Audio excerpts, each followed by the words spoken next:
The electric car is here.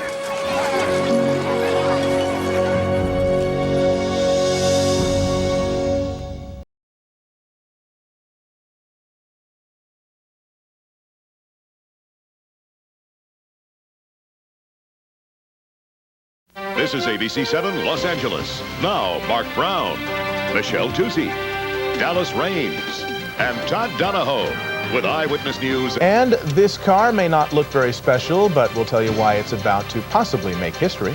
And often you get a chance to take a ride into the future, but that's just what one Southland man is doing, setting out to become the first driver to cross the U.S. in a pollution-free electric car. Eyewitness News reporter Adrian Alpert joins us now live with that story. Adrian? Michelle, the electric car has a range of about 80 miles, so the most challenging thing about this trip is getting to the next power source. You know, it's not everywhere an electric car driver can say, fill her up.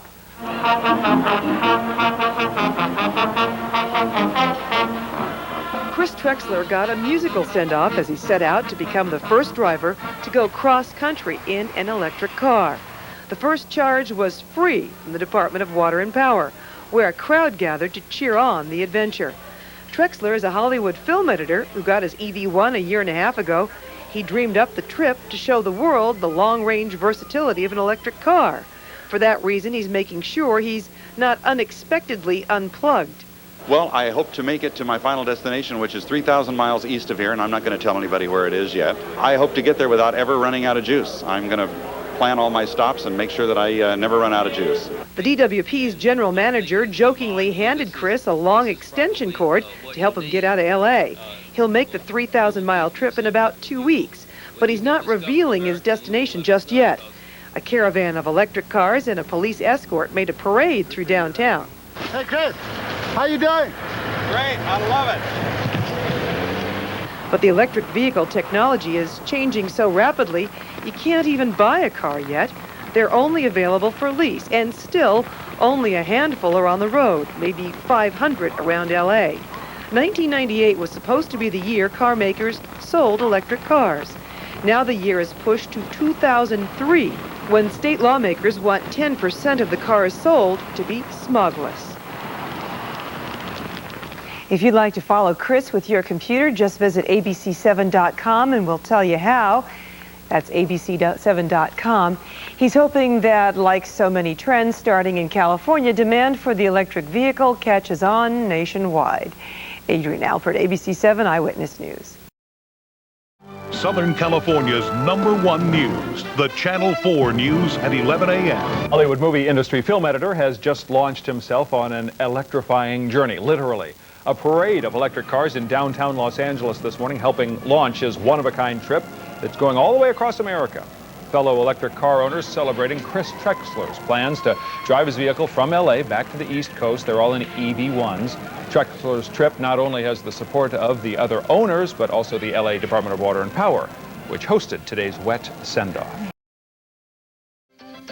Now, LA's first afternoon news hour.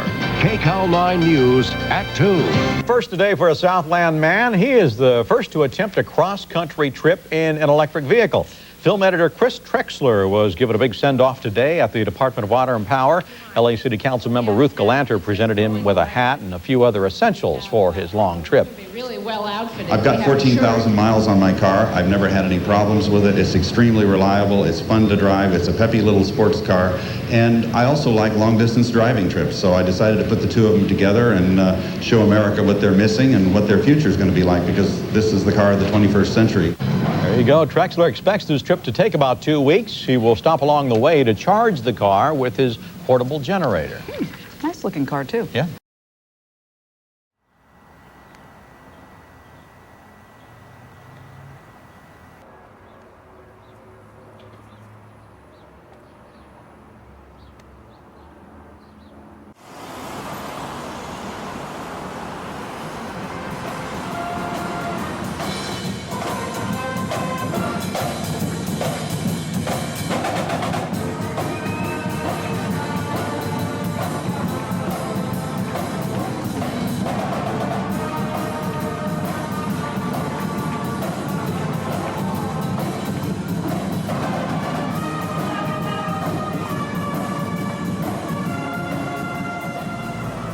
Here we are in Redlands, California on the 12th of May, 1998.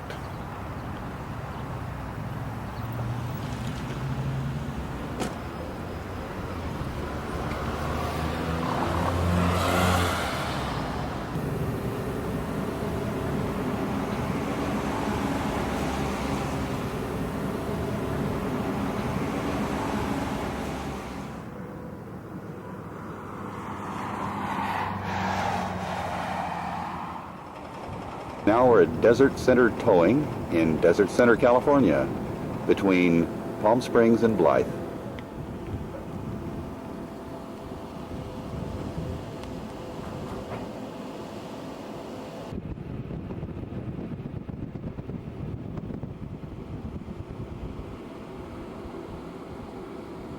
Here, wave at the camera, wave at me. Come on, let me know you're here. Where are we? What town are we in? Desert Center, California. Thanks for the charge. You're welcome.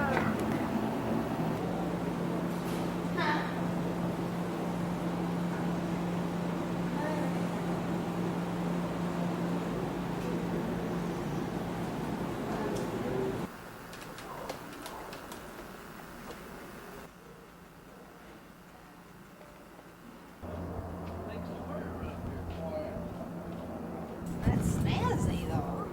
Wow. You like it? Yeah.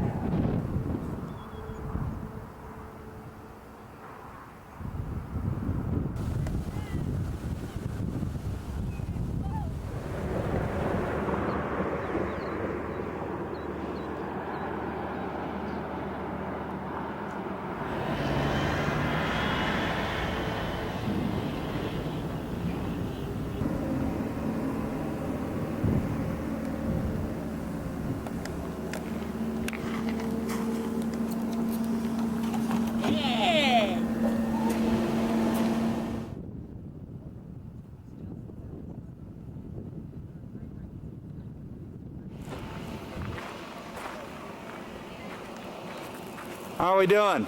79. Great.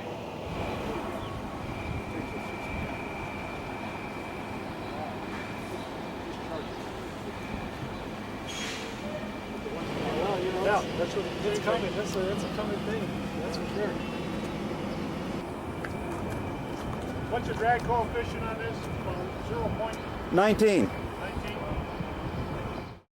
Good morning, everybody. I'm Elsa Ramon. Could this be the car of the future? Well, if it is, it's right here in Phoenix, and I'll show it to you coming up on this Arizona morning. This man will drive across the country without ever stopping for gas. That's because Kris Trexler is making the trek in an electric car. And he stopped at this energy-efficient McDonald's for a recharge. Probably had a Big Mac, too. Trexler started his trip in Los Angeles and has yet to announce his East Coast destination. Elsa Ramon is with us this morning on Fox 10 Arizona Morning with an electric car that's actually driving across the country, Elsa? Yeah, it's actually pretty cool. If you saw this on the road, would you know it was an electric car? Probably not. It looks like a regular car, except there's quite a few features that are a bit different. One, it's electric. It's called the EV1, and it's actually manufactured by General Motors. This isn't the actual car that's going across country. He hasn't made it here yet, but we're going to find out probably why he isn't here just yet. This is Dan Newham with Saturn. And Dan, can people actually buy these cars yet? Are they available for public sale? Actually, they're available for lease only through Saturn facilities here in Arizona and all of California. Really? So you can only lease them. Now, right now, this car is charging, but it's not like filling up your car with gas. It takes quite a while. How long does it take? It does take 2 to 3 hours to fully charge a vehicle, but 80% of your charge can occur in as little as 40 to 45 minutes. And how often do you have to stop and recharge your vehicle? That really depends on how you drive it. Average about 80 miles. Oh, 80 miles. So is there a gauge inside that tells you you're getting low and you've got to stop? Definitely. Absolutely. And now, how many locations can people stop at if they decide to lease one of these cars? There's 32 public charging stations right now in the Phoenix area alone. Plus, when you lease the car, you have a charger that goes in your garage. Now, I heard something really cool. I want to know if this is true. When you come to the gas station to fill up, you charge your car, how much does it cost? It's free. It's free. Absolutely free. At least for now, until they figure out a way to charge us if we get one. Anyway, Dan, thank you very much for showing us the car. You guys all have fun going across country here. One more really cool feature about this car is that you don't have any keys, so you don't have any keys to forget or lose. You punch a code to get inside the car, and also, once you get in, there's a code to start your car. You punch a code and you hit a key and hit run. Your car starts up. It's quiet as can be, but it looks just like a regular car. You know what's really neat about it? You're absolutely right. When you start it up, there's no noise. No noise at all, and there's actually a fleet of cars that's going to be following the driver who's going across country just for a little while up to Carefree Highway, I believe. And then they're going to turn around and come back home. But the driver who's going across country is actually going to Lansing, Michigan, which is where the cars are manufactured. And that's where I moved here from, as a matter of fact. Okay, Elsa Ramon, thank you very much.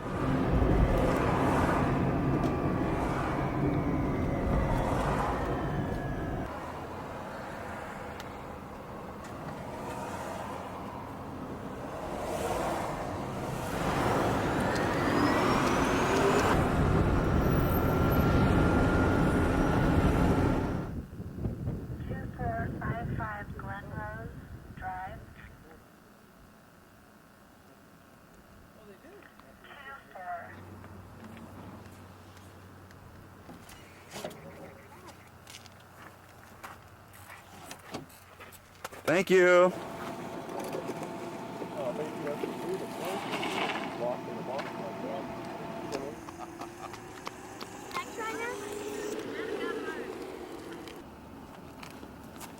Figure out how to get past that.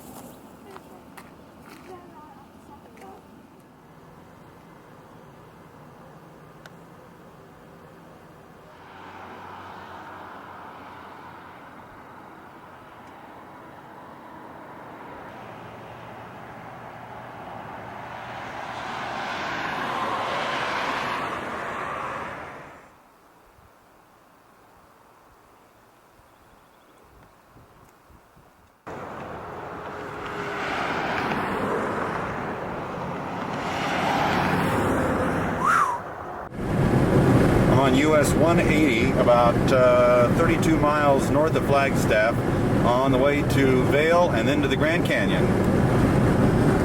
How's that for range? I had to climb up to 8,100 feet, and now I'm on my way back down to about 7,000 feet. And here you can see by the capacity gauge here, I've actually gained 2 bars of energy in the last couple of miles, because I was down to 5 bars. I'm up to 7 bars of energy right now on the full empty gauge there. Oh, and one other thing I should mention, I'm fighting a 30 mile to 40 mile an hour headwind right now. It's really blowing out there.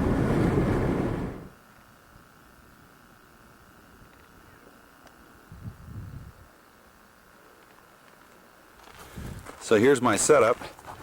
I got my PowerBook here with the TripMate DeLorme Street Atlas software running on it. You can see we're here on US 180 north of Flagstaff. That's the green dot. And right up there at the Grand Canyon, it's 1 step above us there. And thanks to Jeff Church's altimeter, we can see that we are right now at 7,800 feet. We've just come down from 8,100 feet. And we're getting really good range on this coast down. We're actually putting energy back into the batteries right now.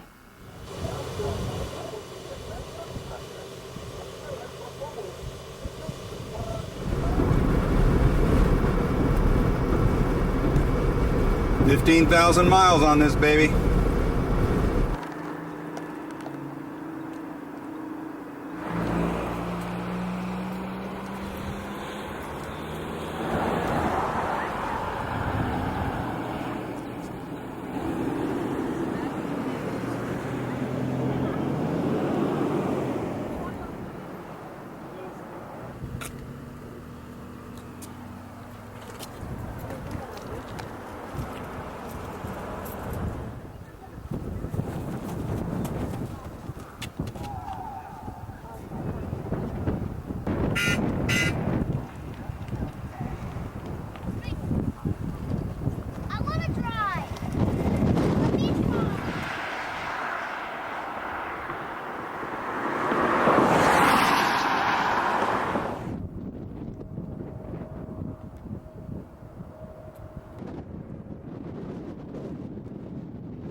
Here we are in Holbrook, Arizona, and it looks like we're going to do a little over 90 miles on one charge here.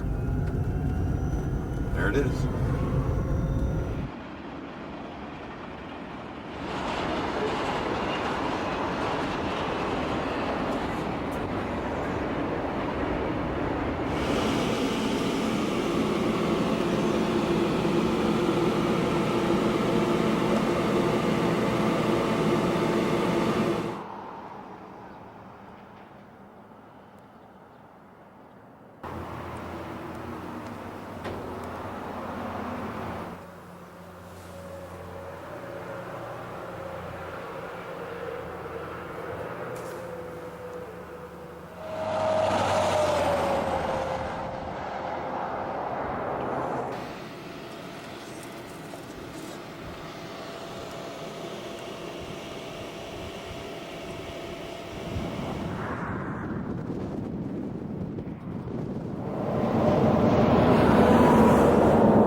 What's that now?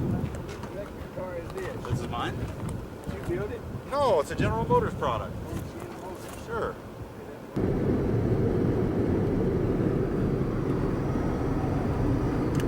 So far on this charge, I've got almost 30 miles, and I've got 95 miles range remaining. Not bad. Going through New Mexico on the way to Albuquerque.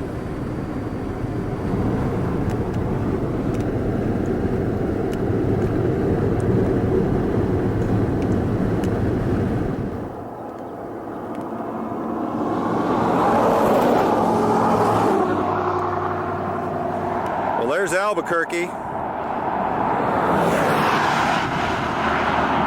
Awful lot of smog. Looks like they need some EV1s down there.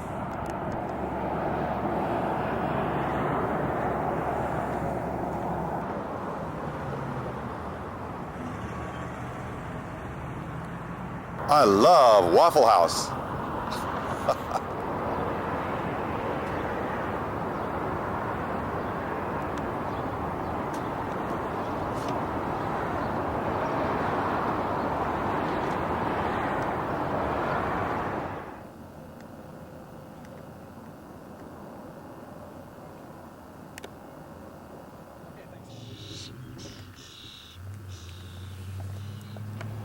You need to tell him about the charging on this.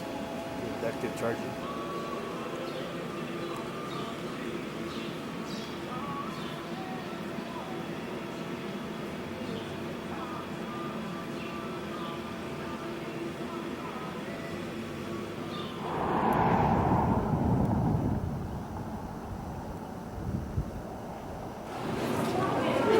Hey everybody, wave at the camera, okay?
sealant tires on, so you don't have to worry about flat.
Memorize.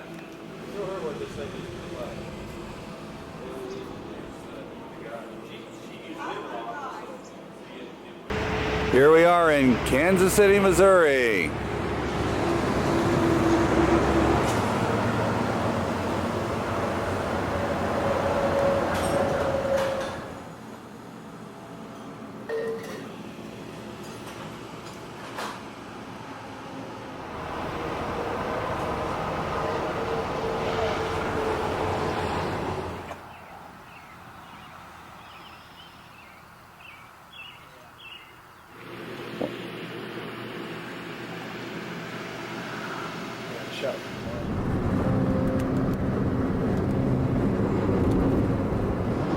Hey, look at this.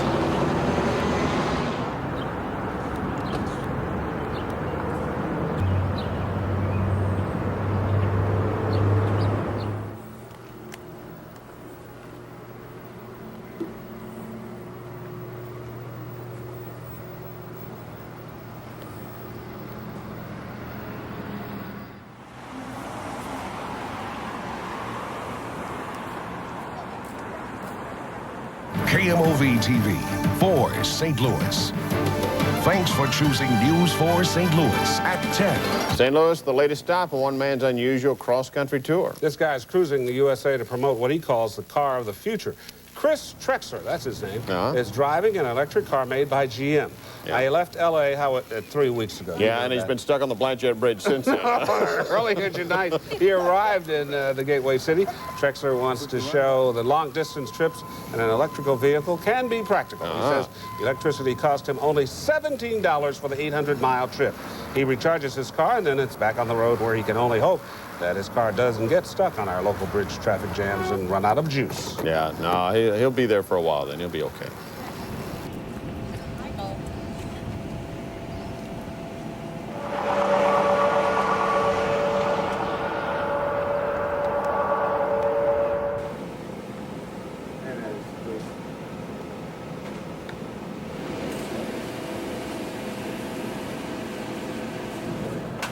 Yeah, at some point we're going to have to decrease our dependency on these batteries.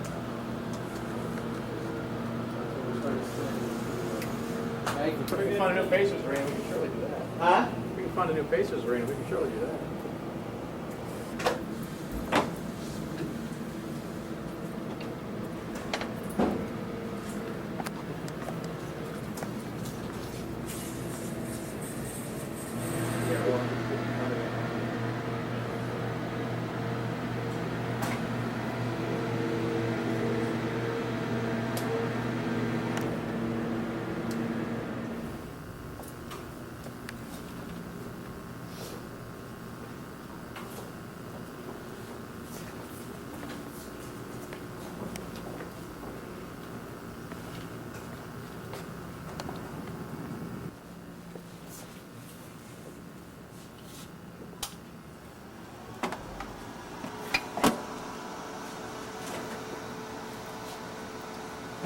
A cup of coffee, let it charge. How long did it sit it on? About 30 minutes. About 30 minutes? Yeah, we charged it up. Getting down. Yeah, man. How far is it from your point?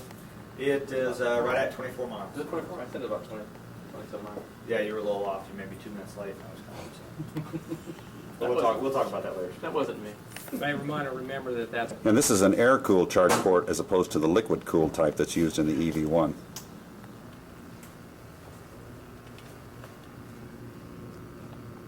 Everybody here, now this is video, so it's okay to pretend like I'm not here, or you can talk. Or... It's not there, son. Nah.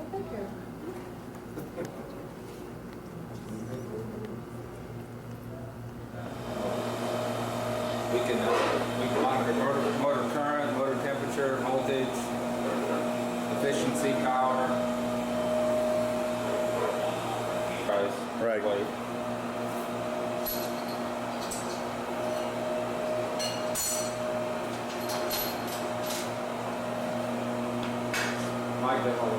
At road loads, road speeds and road loads, 35, 50, 70 mile an hour typically.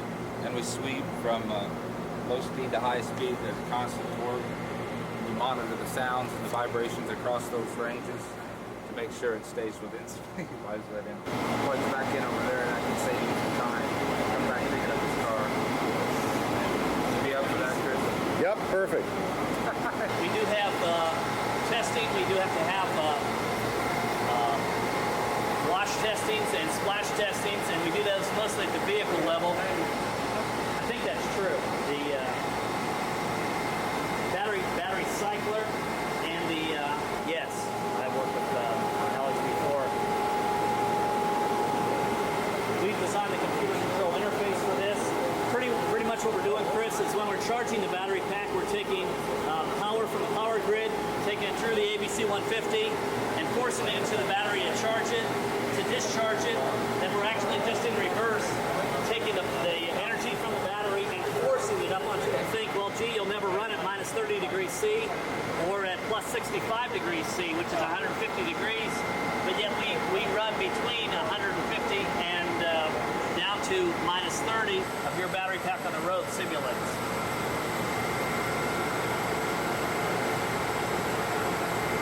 That pretty well lines up the validation portion, unless you have any questions on either the... we put a salt fog chest on top of the chamber. Every 45 minutes, we'll purge that chamber, dump it down into a 100-degree temperature chamber where a battery pack...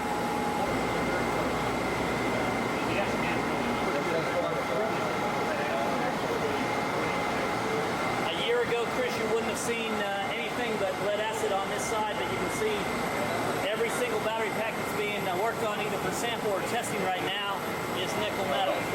You just caught us on this day. We're still doing lead acid development and testing, but on today you can see the majority here is all nickel metal.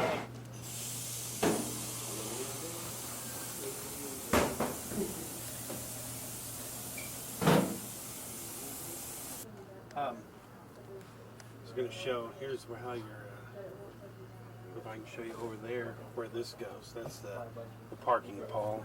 So when you put in park, this pops into the gear. Oh, okay. It keeps your motor from turning. For tooling, cut molds, things of that nature help cut down time. The wireframe of the battery pack.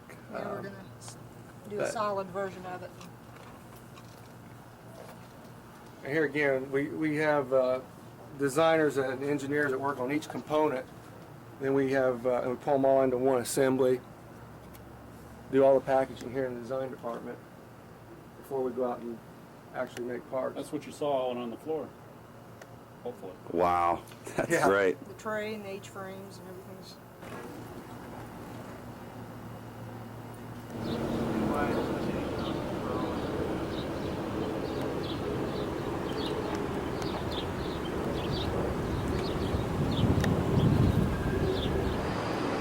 Hooked it up to a gearbox.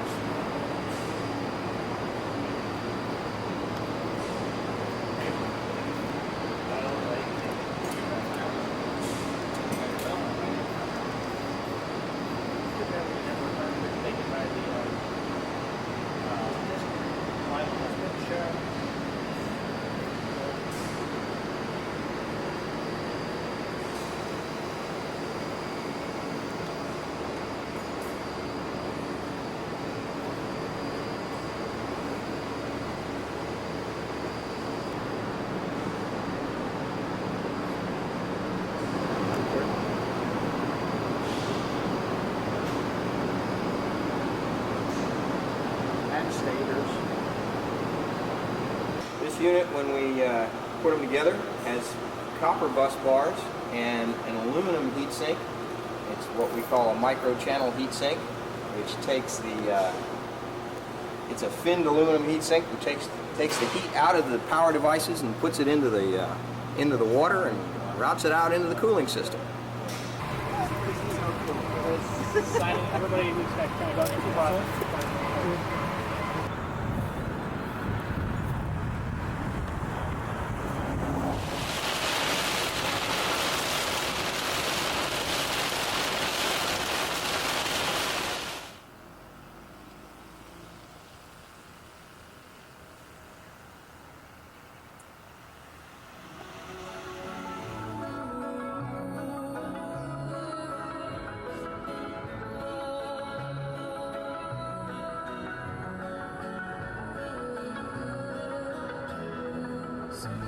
Coming up on 3,000 miles from LA, from when I left my house. In 1 mile, I'll be at 3,000 miles. It'll be 17,326. I'm in Auburn, Indiana, just a few miles from the Michigan border. That's it, 3,000 miles from home since May 12th.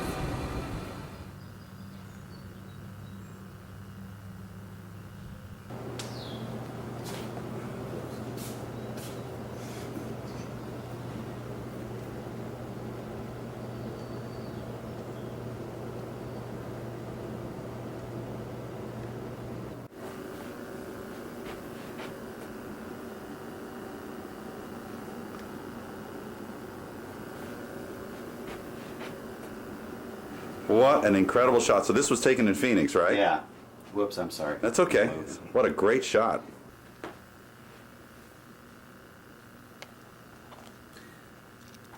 Actually, what I should do is send some of the stuff back. You know, I got done. I just moved home. This house, I was trying to finish it right away.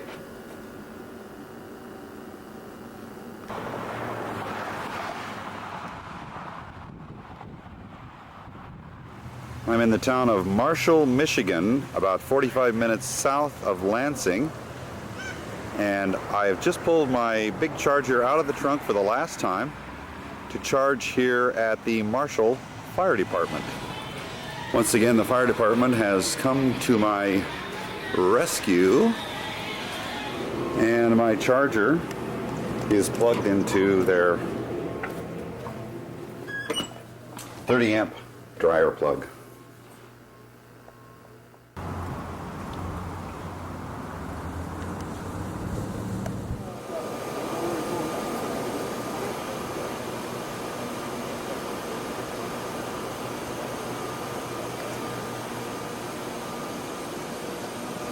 Ready to do anything you're going to do out there at the club or whatever with them. It's just about to be ready to run, so not that far off.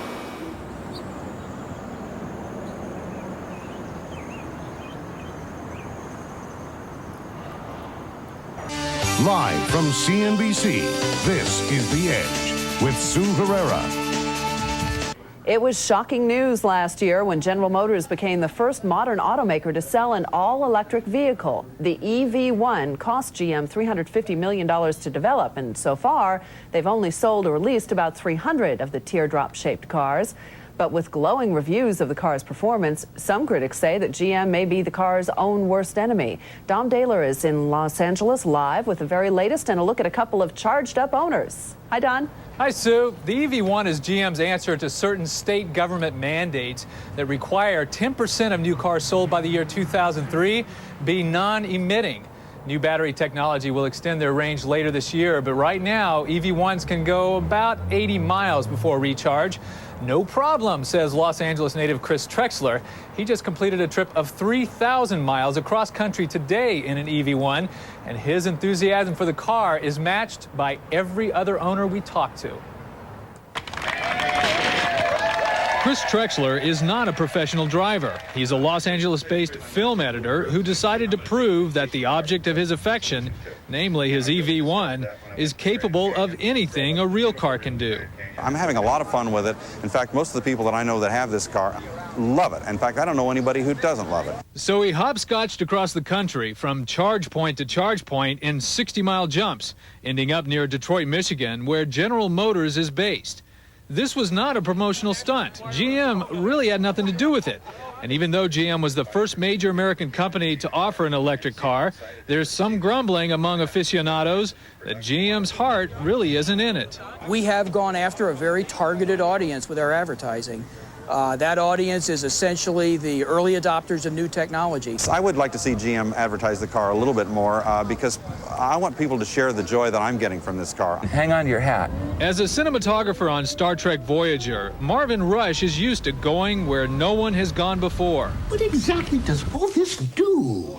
In his high-tech vehicle, Rush commutes to Hollywood 5 days a week. And when he decided GM wasn't doing enough to boost acceptance of the car, Rush took things into his own hands. Where do you get a car like that? EV1, the electric car from General Motors. And bought $20,000 of radio advertising with his own money. General Motors had made a good attempt to advertise it, but they hadn't really captured the fun and excitement of this car. And also its mission. GM thought the ads were so good they reimbursed Rush, but stopped short of using the ads themselves. These are just two examples of electrified owners of the EV1 who are spending their own time and money to make sure these cars gain a wider audience. GM, which is increasing its advertising for the EV1 from $10 million to $15 million this year, doesn't see these positive promoters as a negative thing. I think it's fantastic. The enthusiasm of customers like this, it's almost unprecedented in this business to find customers who will do this much for you on their own initiative. I think they're great. Meanwhile, EV1 lovers like Rush and Trexler refuse to remain static.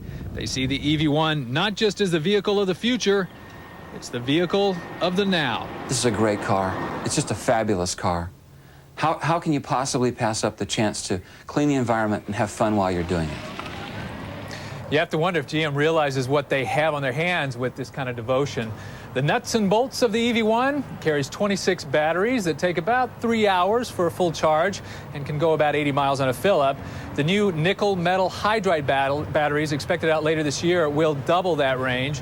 The lease averages about $400 a month. And the fuel costs? Kris Trexler says his 800-mile monthly commute costs him $17 in electricity. Sue, back to you. That is hard to beat, especially in LA when you have to do a lot of commuting. Thanks so much, Don. EV1 owners in California and Arizona have long been singing the praises of their revolutionary electric vehicles. They're excited, and they want to share their enthusiasm with anyone who will listen. So to drum up some more attention, one very motivated owner decided to drive his EV1 across the country. The route led from his home in Los Angeles to the home of the EV1 in Troy, Michigan. As word came that EV1 owner Kris Trexler was nearing General Motors Advanced Technology Vehicle headquarters, ATV team members gathered out front in preparation for a big welcome. I think I'm going to be glad to see it come in here, knowing that it could make it this long distance. GM ATV Executive Director Bob Purcell got out the checkered flag, and a feisty band warmed up its own welcome song. EV will always be with us again. After 3 weeks and 3,275 miles on electricity alone, Kris Trexler finally reached his goal. Congratulations, Kris Trexler! To the applause of the folks who put his prized EV1 on the road. We appreciate your perseverance and your creativity in making this happen, Kris. Just absolutely super. Well, thank you very much.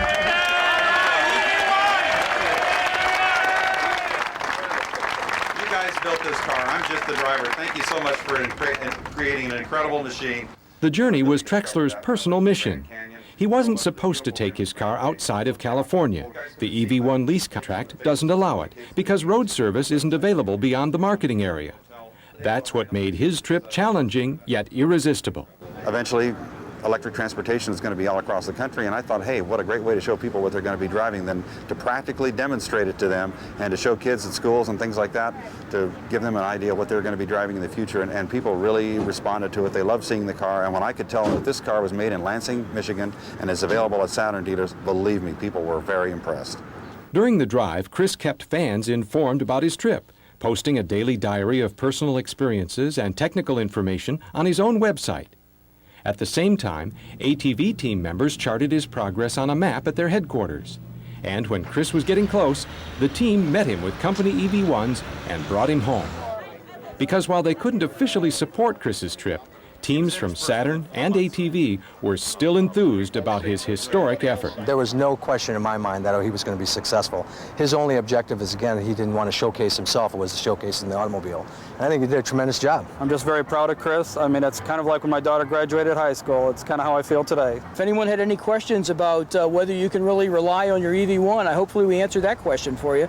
I wouldn't recommend that everyone set out to drive 3,000 miles to get to Detroit, but certainly for its intended use. It's an urban commuter vehicle. That's what it's designed for. It'll certainly fit the bill. And if you're interested in learning more about Kris Trexler's EV1 journey, you can, thanks to the internet. You can read all about his environmentally friendly adventure on Kris's website.